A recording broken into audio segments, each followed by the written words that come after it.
Hi everybody, it's TNT, the last TNT for 2022, and thank you so much for your support as we've got this new program going, and it's going really well, so I'm very grateful for your support, and let's keep on doing it in 2023. I will be here tomorrow with the live program for New Year's Eve. Sunday we've got a pre-recorded program, an interview with Steve Ross that some of you might find amusing or maybe even interesting.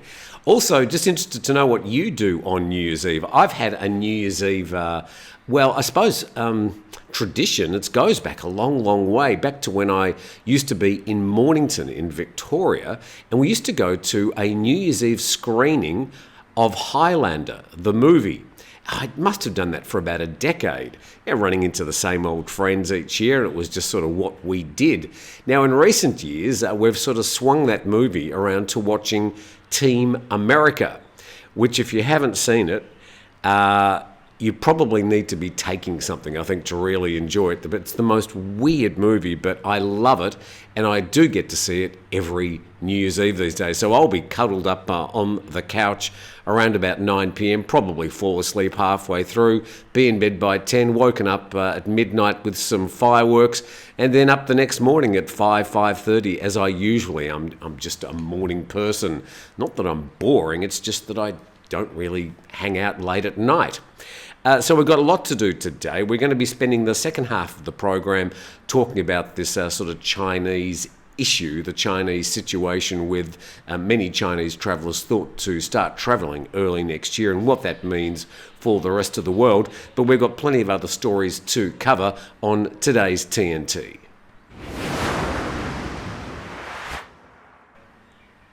So as I said at the start, we'll be spending the second half of today's program looking at the issue of China starting to open up to the world again after its COVID-0 policy and what that means. But let's start. This is just from Phuket-go.com.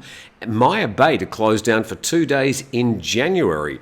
This sort of interested me because it's a bit random, given that now is by far it's the high season. The weather's just spectacular, and if you want to travel to the islands around Phuket, the next couple of months are the peak season for doing so. But the story says popular Maya Bay, part of the Koh Phi Phi Lay, will be closed for tourists on January the 15th and 16th, and the announcement was made yesterday by the management of the national park controlling the islands there. The article says there that the reason for the closure has not been announced, although speculation is that it could be the result of a visiting member of the Thai royal family. Well, that is just a random speculation, but a bit strange that Maya Bay's closing down for those 2 days. We don't actually know the reason, and it's not as if they have to change the oil filter and clean the windscreen. Usually they just close Maya Bay down routinely now each year for August and September each year. It has been very busy though, but if you want to go out there on the 15th and 16th of January, you better check about going somewhere else instead. Let's get to some other news today, and let's go to the border between Thailand and Cambodia. The nation's reporting the Cambodian casino fire kills 19. Dozens more are missing, so this fire's ended up a lot bigger than we initially thought. The nation's actually devoted 4 lots of headlines to it.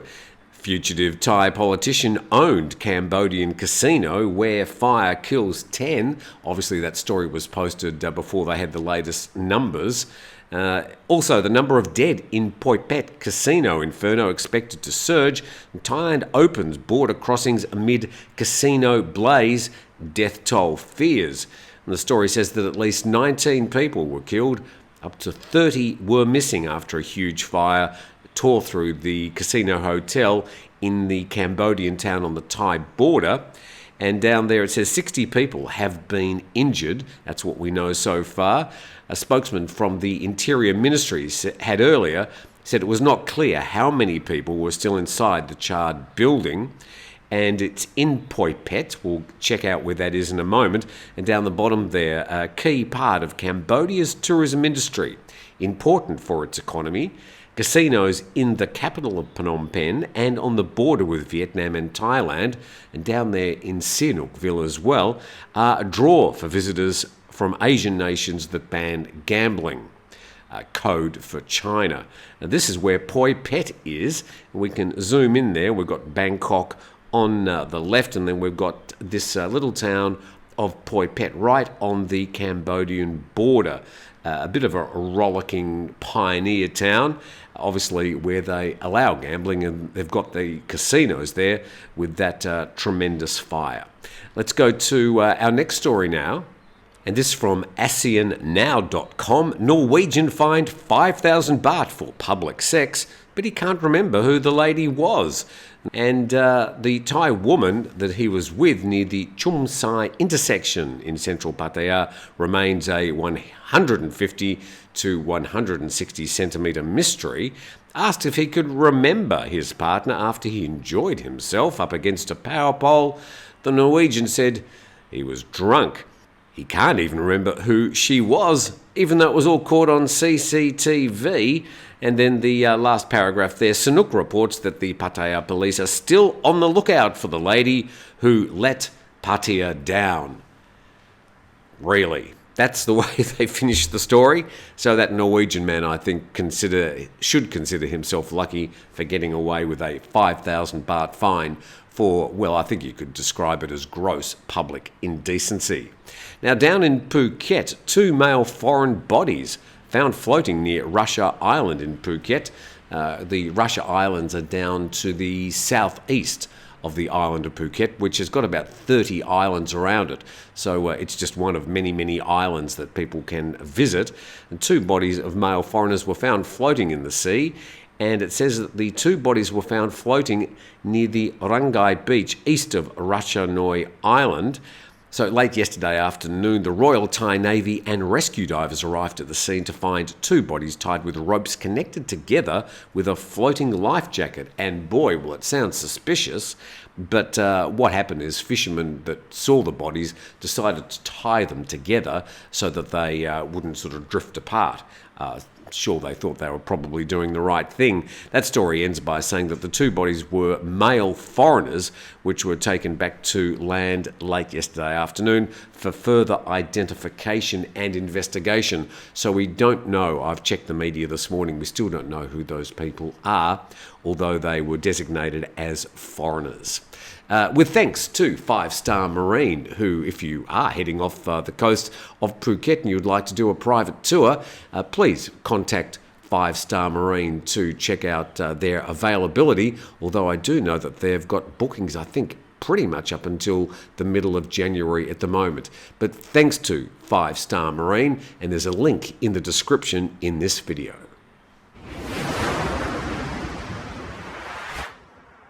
You're watching TNT. Please, if you get an opportunity, subscribe to the channel. That doesn't cost you anything, by the way, and you won't get all sorts of strange emails and reminders, but it does help us in the YouTube game.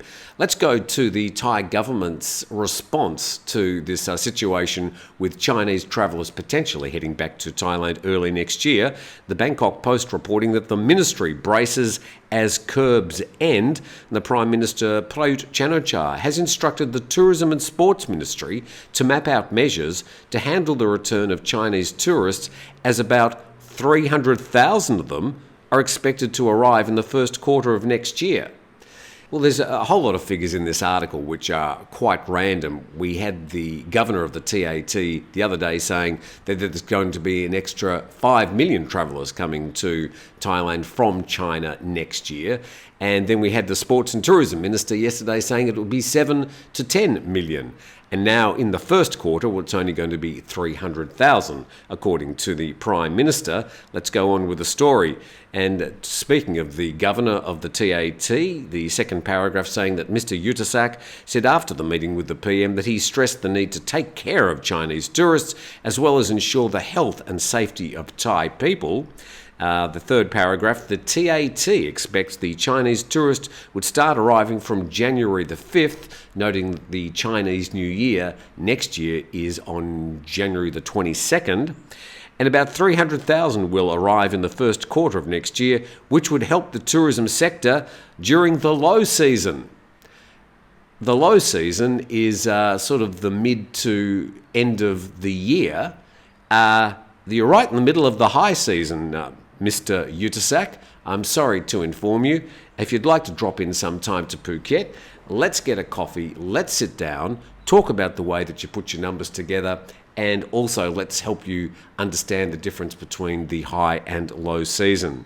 Moving on with the story, the Deputy Prime Minister and Public Health Minister, Anantan Sharvirakun, and aspiring Prime Minister, said yesterday he didn't expect a sudden influx of Chinese arrivals because the Chinese government still imposes some travel conditions, including a PCR test for COVID-19 for both inbound and outbound travellers. So, okay, good news that they will have to do a PCR test before they leave. But there's more.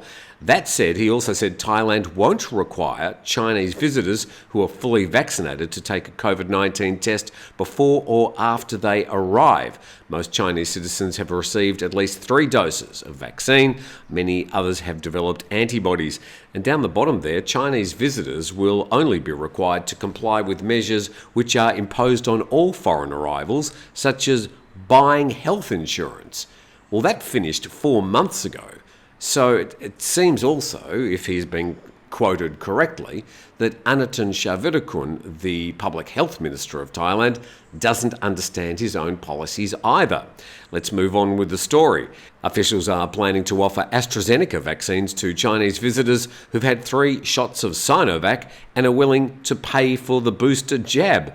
Thais, meanwhile, should protect themselves, he says, by ensuring they've had at least 4 doses of COVID-19 vaccine, while businesses could enforce effective disease controls on their premises. So, as is the situation now, I mean, if a business says you need to wear a mask to walk in the door, then you need to do so. And he's, I suppose, reminding businesses that they can impose their own disease controls if they so wish. So let's move on to the Straits Times, and it says that no new variant has emerged from China's COVID-19 outbreak, but it may be a matter of time. And so the story says that the latest data out of China shows that no new COVID-19 variant has emerged in spite of the large numbers of infections. Second paragraph, a December the 28th statement from GISAID, a global data science initiative, confirmed no new variants had yet emerged from the current outbreak in China. Let's go through this next paragraph. So GISAID is saying that they've tested 167 genomes in this top paragraph, and they've shared the sequences from China, and that they're closely related to variants that have been circulating for some time. And a spokesperson from GISAID says it's encouraging to see the submitted genome sequence data coming from a range of provinces and time periods. And down the bottom there it says the analysis was done in Singapore at the Agency for Science, Technology and Research. And a senior infectious diseases consultant, the professor there, said, it tells us that the current reported surge of cases in China is mainly due from strains that have been circulating in the rest of the world for a few months without a major impact on the healthcare systems of the countries where they've been circulating.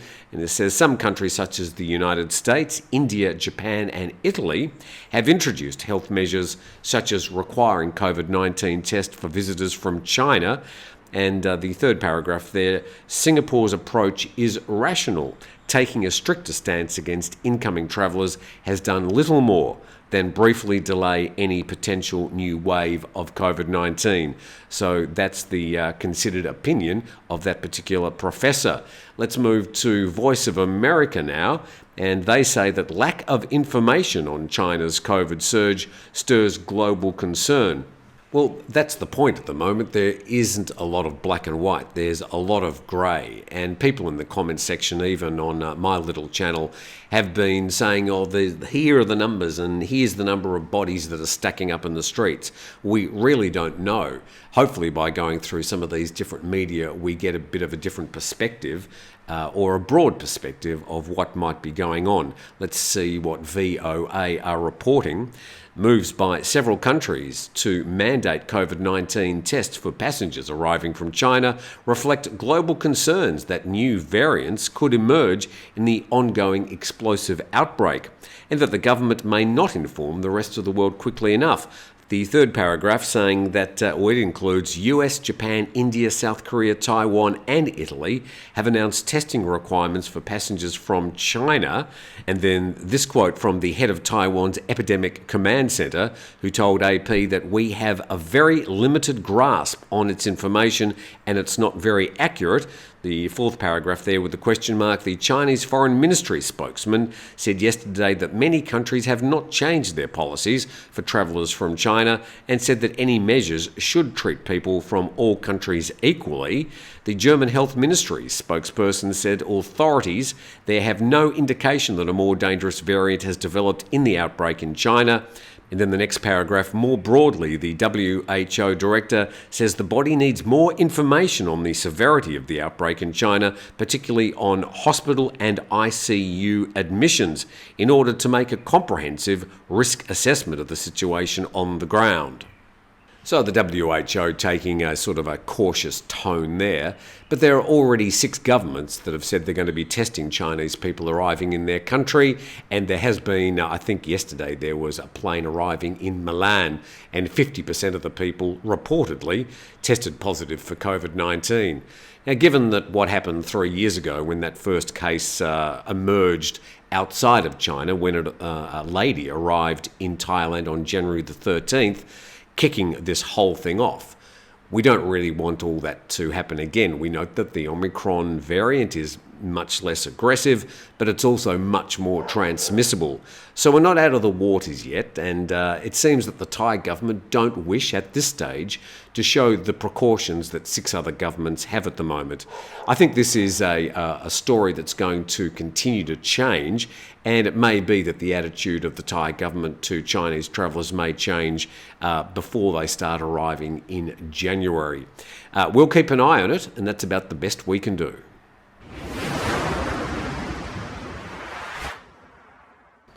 This is TNT, so thank you, by the way, for all the comments. A lot of people in the comment section yesterday. If you want to just say something outright racist, then we'll just delete that. But if you want to make some considered comments or even send me some references that you think I should read, the email is timnewtontoday@gmail.com, and I'm happy to receive those. Just finally today, let's just talk very briefly about Thai politics, and from Thai PBS World. Does Pheu Thai's comeback year herald return to government in 2023, which is a strange headline given the way that they lead this story. And it's saying that the opposition Pheu Thai party is gearing up for the general election in 2023 by showcasing Pattongtan Shinawatra. Now, she's the youngest daughter of the former Prime Minister and current fugitive, Thaksin Shinawatra. And it seems by all the measures and all the polls, a number of polls done over the last 6 months, this young lady, who's not even declared that she'll be a prime ministerial candidate, is the hot favourite to be elected next year. I don't think there's any doubt that the Pheu Thai party will get the highest number of votes, and probably Move Forward will get the second highest number of votes. And I also think that they'll probably get more than 50% of the total vote amongst the two of them, which means they'll be able to form a government without any of the independents or the rump of Bumjai Thai or some of the other conservative forces. So an interesting time, and that first paragraph finishes by saying that the Pheu Thai is expected to announce her as its prime ministerial candidate. So very interesting time in politics over the next 2 or 3 months. There's been a lot of shuffling around, MPs resigning. The whole parliament has sort of fallen into a bit of a mess. They can't seem to get quorums. They can't seem to make any decisions. So we sort of have a dysfunctional government here in Thailand, and the Prime Minister from any time from now until March the 23rd can call for an election. And if they run the whole course of the parliament through to March the 23rd, then the election will probably be held on May the 7th next year. Circle that in your calendar. So I'll be back with a live TNT tomorrow morning. I thank you very much for following us during a rather sort of quiet week. We call it the silly season, the period between Christmas and New Year. I've sort of been battling this chest cold, but I'm fine, and I do look forward to having a chat with you all tomorrow morning for live TNT at 9 a.m. Thanks for watching.